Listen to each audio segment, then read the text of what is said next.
इस कोरोना काल में अगर भगवान के बाद किसी को दूसरी जगह दी गई है तो वो हैं डॉक्टर्स, जिन्होंने इस महामारी में अपनी फिक्र ना करते हुए दूसरों की जान बचाने की ठानी। तो आज हम ऐसे ही इन कोरोना वॉरियर्स में से एक डॉक्टर रूबी जी से मिलने वाले हैं, जो कि एक होम्योपैथी डॉक्टर हैं और इस लॉकडाउन में उन्होंने लोगों में कोरोना को लेकर जागरूकता फैलाने में अहम भूमिका निभाई है। हेलो नमस्कार, मैं हूं प्रभा शर्मा और जेके न्यूज़ नेटवर्क में आप देख रहे हैं हमारी खास बातचीत, जहां हर बार हम आपको एक नई शख्सियत से मिलाते हैं। और पिछले वीडियोस को अगर आपने देखा होगा तो हमने ऐसी कई महिलाओं से बात की जो फैशन फील्ड से थी, मॉडल्स थी, तो कुछ गृहिणियाँ थी जो कि अब बाहर जाकर एक्सप्लोर कर रही हैं, सोशल सर्विस कर रही हैं। तो अब इस कड़ी में एक और नया नाम जुड़ गया है, वो है हमारे साथ डॉक्टर रूबी जी। जी हाँ, जो कि एक होम्योपैथी डॉक्टर हैं। तो सबसे पहले रूबी मैम, आपका हमारे इस खास बातचीत में बहुत बहुत स्वागत है। Thank you. तो मैम, जैसे कि हमने आपकी ऑडियंस को बताया कि आप एक होम्योपैथी डॉक्टर हैं और इस अभी जो एक कोरोना काल चल रहा है, इसमें इम्यूनिटी की बात हो रही है, डिजीज़ से लड़ने की बात हो रही है, जहाँ पे लोग एक तरह से इंग्लिश मेडिसिन होते हैं उनको प्रेफर करते हैं। तो सबसे पहला मेरा जो सवाल रहेगा कि होम्योपैथी इसमें क्या अभी रोल प्ले कर रहा है? होम्योपैथिक में बहुत बड़ा है ना क्षेत्र है, ऐसी बात नहीं, छोटी नहीं बड़ी क्षेत्र है। लोगों का ध्यान भले उस पर कम जा रहा हो, एलोपैथी की तरफ ज़्यादा जाता है, लेकिन इम्यून सिस्टम की जहाँ तक बात है, हमारे भी पैथी में मेडिसिन है जो इम्यून सिस्टम को है ना डेवलप कर सकता है और रोगों से लड़ने की जो क्षमताएँ बोली जा रही हैं वो बढ़ाने की भी उसमें पावर और शक्ति है। तो इस टाइम पे क्या आपके मतलब कुछ ऐसे केसेस या पेशेंट आए हैं जिन्होंने कोरोना या लॉकडाउन में कुछ प्रेफर किया आपको कि मुझे ज़रूरत है इन सब चीज़ों की होम्योपैथी में? हाँ, बहुत सारे पेशेंट्स आए हैं और हम लोगों ने भी है ना कुछ है ना सोशल वर्क भी किया है जो इम्यून सिस्टम से रिलेटेड है ना जो मेडिसिन है उसको समाज में है ना बांटा गया है। कुछ एनजीओ की तरफ से, कुछ मैंने खुद अपने क्लिनिक में भी है ना बहुत सारे पेशेंट को इम्यून सिस्टम डेवलप करने के लिए उस मेडिसिन दिया है जिसका नाम आर्सेनिक एल्बम 30 है। जी, तो ये भी एक काइंड ऑफ इन्फॉर्मेशन ऑडियंस को मिल गई कि आर्सेनिक 11 जो आपने नाम बोला वो भी इम्यूनिटी के लिए हमारे लिए अच्छी चीज़ है होम्योपैथी में। तो अगर क्योंकि मेनली जो पेशेंट होते हैं उनका होता है कि उन्हें इंस्टेंट टैबलेट खाया और उन्हें वो रिएक्शन उसमें दिखना चाहिए, बट होम्योपैथी का एक प्रोसेस होता है कि वो थोड़े टाइम से उसके बाद वो टाइम लगाकर हील करता है। तो वो प्रोसेस मतलब क्यों, एक मैं इसीलिए भी मेरा ये सवाल है एक नॉर्मल ऑडियंस की तरह कि बाकी लोगों को भी वो चीज़ समझ में आए कि लोग क्यों उस चीज़ को प्रेफर करें कि एक टाइम के बाद जो हमें रिजल्ट उसमें देखने को मिलता है। एक्चुअली क्या है, होम्योपैथिक से अगर आप होम्योपैथिक कोई भी मेडिसिन लेते हैं, ये तो इम्यून सिस्टम की बात है। किसी भी डिजीज़ में हमारे होम्योपैथिक में जो ट्रीटमेंट है, जो मेडिसिन है, उससे कोई साइड इफ़ेक्ट नहीं होता है। आप बेहिचक बिना किसी मतलब जानकारी के है ना भी देखा गया है कि लोग ले लेते हैं मेडिसिन कुछ बुक पढ़ के, लेकिन कुछ मतलब उससे रिएक्शन नहीं होता है या उससे कुछ प्रॉब्लम्स क्रिएट नहीं होता है, लेकिन फिर भी किसी फिजिशियन से मिलके ही लेना चाहिए मेडिसिन। बहुत एक मतलब प्लस पॉइंट होम्योपैथी का कि आप अगर ले रहे हो उसका कोई साइड इफेक्ट हमें नहीं मिलेगा। और क्योंकि जनरली एक डर भी होता है कि अगर हमने गलत दवाई ले ली, जो हमेशा होता है कि प्रिस्क्रिप्शन के बिना नहीं लेनी चाहिए, उसका साइड इफेक्ट हो जाएगा, तो होम्योपैथी में ये चीज़ हमें देखने को नहीं मिलेंगी। तो जैसे कि हम जानते हैं और ऑडियंस को भी बताएंगे कि जो आपका ये होम्योपैथी वाला है, आप डॉक्टर हैं, तो इसके साथ आप सोशल सर्विस में भी अपनी सर्विस दे रही हैं, लोग की मदद कर रही हैं, तो वो कैसे कर रही हैं? जैसे हमको समय मिलता है, अभी तो मैं एम्प्लॉय भी हूँ, गवर्नमेंट एम्प्लॉय भी हूँ, इसके अलावा हमारा खुद का अपना सेल्फ क्लिनिक है, तो उससे जो भी इसके बाद का समय मिलता है, मैं एनजीओ से जुड़ी हुई हूँ, दिव्यम ड्रीम फाउंडेशन है, उनसे भी जुड़ी हुई हूँ। तो जहाँ भी मुझे लगता है कि मेरी ज़रूरत है या उन्हें लगता है कि मेरी ज़रूरत वहाँ पे है। अभी कोरोना काल में काफ़ी लोगों को है ना हमने है ना इम्यून सिस्टम डेवलप करने के लिए मेडिसिन है ना दिए हैं, लोगों को बताया भी कि इसको लेने से मतलब एक बार एक मतलब 3 डोज है उसका आर्सेनिक एल्बम का, डेली मॉर्निंग में लेना है और 1 मंथ तक तो निश्चित है कि वो इससे लड़ सकते हैं कोरोना से। और फिर नेक्स्ट हमेशा अभी जब तक है ना कोई ऐसा परमानेंट है ना कोई वैक्सीन या कुछ ऐसा कोई मेडिसिन नहीं आ जाता है, तब तक इसको लेते रहना है।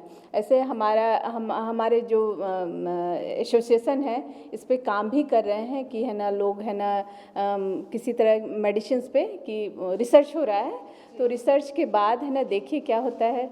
गवर्नमेंट अभी से भी वो रिसर्च उस पर जारी है कि और हम कोरोना काल में और उसके से लड़ने के लिए और क्या चीज़ें कर सकते हैं। तो इस एसोसिएशन में क्या आपके जैसे और भी डॉक्टर्स ऐसे इन्वॉल्व होंगे उसमें? हाँ, बहुत सारे डॉक्टर्स हैं हमारे एसोसिएशन में। ये झारखंड से भी हैं हम लोग और बिहार से भी हैं, तो वहाँ के भी एसोसिएशन लोग हैं ना जुड़े हुए हैं और उस पर रिसर्च कर रहे हैं।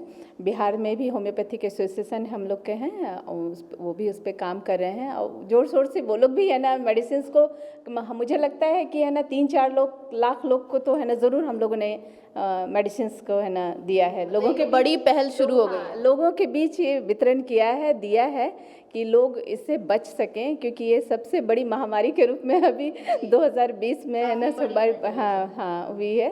तो हम लोग है ना उस पर काम कर रहे हैं। ये एसोसिएशन मतलब इस लॉकडाउन में ही शुरू हुआ है? हाँ नहीं, एसोसिएशन पहले से है, लेकिन ये जब कोई समस्याएं आती हैं तो हम लोग आगे बढ़ के उस पर काम करते हैं। तो अभी जो समस्या था उस पर होम्योपैथिक मेडिसिन बहुत अच्छा वर्क है इसका।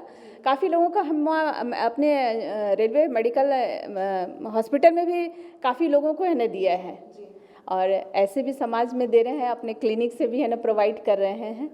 क्योंकि आप एक डॉक्टर हैं और अभी इस लॉकडाउन कोरोना काल में हम ये हर जगह देखने को मिल रहा था कि भगवान के बाद अगर कोई है तो डॉक्टर हैं, जो दिन रात कोरोना काल में लोगों को बचाने में लगे हुए हैं, आगे बढ़ रहे हैं। तो इस पूरे कंडीशन में अगर आपका एक पर्सनल एक्सपीरियंस मैं मांगूँ एज ए डॉक्टर, तो वो क्या रहा था?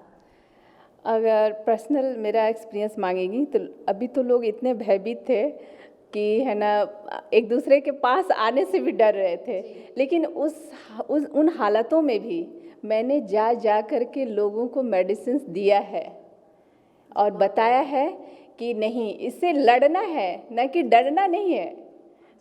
लड़ना है उससे, हमें लड़ के उसको जीतना है। ये चीज़ है ना एक्सपीरियंस खुद भी है ना मैंने किया, क्योंकि घर से भी है ना प्रेशर था कि नहीं मत जाओ, ये करो, क्योंकि सबसे डॉक्टर भी एक आम इंसान है, बाद में फिर डॉक्टर होता है। लेकिन फिर भी मैंने है ना बिना किसी हिचक के मैंने क्लिनिक भी है ना छोड़ा नहीं, क्लिनिक भी गई, क्योंकि पेशेंट का बहुत सारा कॉल भी रहता था, अटेंड भी करना पड़ता था। लेकिन थोड़ा सा डिस्टेंस बना के लेकिन सारे पेशेंट को मैंने देखा, उसके समस्याओं को सुना, दिया भी और इसके बारे में बताया भी कि नहीं ऐसी बात नहीं है, इससे लड़ना है, डरना नहीं है। उसके कुछ उपाय हैं, उसको करना है, जैसे है ना मास्क लगाना है, डिस्टेंसिंग का पालन करना है, सैनिटाइज करना है, ख़ास तौर पे ये तीनों चीज़ तो ज़रूर है ना। और जो इम्यून सिस्टम को बढ़ाने के लिए जो भी है ना होता है खान पान या मेडिसिन से, जैसे हमारे होम्योपैथिक मेडिसिन है तो वो तो मैं कही, और कुछ खाने पीने के भी जो जिससे है ना हमारे सिस्टम को स्ट्रॉन्ग कर सके, उन चीज़ों को मैंने बताया। अच्छा एक्सपीरियंस अच्छा ही रहा। कि आपने कहा कि आप एक घर से भी प्रेशर रहता है, क्योंकि घर में भी लोग हैं, उनको भी एक डर है, फिर भी आप डर भी रहता है। मान ली ठीक है मैं बाहर हूँ, घर पे मेरे बच्चे हैं, हस्बैंड हैं और भी लोग हैं, कुछ ओल्ड एज हैं, फादर इन लॉ है, मदर इन लॉ है। मैं उस हालात में भी घर में भी जाती थी, तो फिर पहले है ना सैनिटाइज होके इसके बाद है ना सारा मतलब जो ये है वो करने के बाद ही मैं उन लोगों के पास है ना जाती थी। लेकिन फिर भी मैंने छोड़ा नहीं इन चीज़ों को, क्योंकि डॉक्टर का पहला धर्म होता है सेवा, जो मैं ये कोरोना काल में भी, लॉकडाउन में भी मैं ये करती रही। बहुत अच्छी बात। तो ये जो आपने बोला कि ये डर था बहुत लोगों में, तो अभी अनलॉक हो गया है, धीरे धीरे अब चीज़ें नॉर्मल हो रही हैं, तो अभी और पहले में आपको कुछ वैसा डिफरेंस दिख रहा? हाँ, अभी तो लोग है ना बहुत इजी है ना निकल रहे हैं, काम भी कर रहे हैं, आ रहे हैं। लेकिन फिर भी मैं 3 चीज़ तो ज़रूर बोलती हूँ कि आप लोग सैनिटाइज ज़रूर कीजिए। मैं भी अपनी क्लिनिक पे जो जितने भी पेशेंट्स आते हैं हमसे मिलने या पेशेंट्स रहते हैं, सैनिटाइज सबसे पहला, और बिना मास्क के मैं उसको क्योंकि पहला ये मास्क ज़रूर लगाना ज़रूरी होता है, क्योंकि कुछ चीज़ें हैं, कुछ डिजीज़ हैं, वो आपका भाई बहन नहीं है समझे ना, वो किसी को भी कुछ भी है ना उसका कर सकता है, मतलब उस पर अटैक हो सकता है, तो वही उससे बच के रहना है। चलिए, थैंक यू मैम, आपने अपना एक्सपीरियंस शेयर किया एज अ डॉक्टर, क्योंकि हमारे जो खास बातचीत शुरू हुआ है उसमें आप पहली डॉक्टर होंगी जिनसे हम ये इस कोरोना काल लॉकडाउन का पर्सनल एक्सपीरियंस सुन पाए, शेयर कर पाए आपने हमारे साथ। तो अगर इस खास बातचीत को मैं इस पॉइंट पर एंड करूँ एक टिप के साथ, जो हम हर खास बातचीत में हमारे शख्सियत के साथ लेते हैं, जो आप ऑडियंस को, जो हम अभी इस लॉकडाउन में है कोरोना काल में, एज अ डॉक्टर आप एक टिप अगर लास्ट आपकी क्या होगी? देखिए, टिप तो सारे लोग अभी जान रहे हैं, सरकार भी हमें दे रही है, उसी चीज़ को फॉलो करना है, क्योंकि अभी कोरोना गया नहीं है। ये नहीं है कि वो चला गया तो हम निश्चिंत हैं, ऐसी बात नहीं है।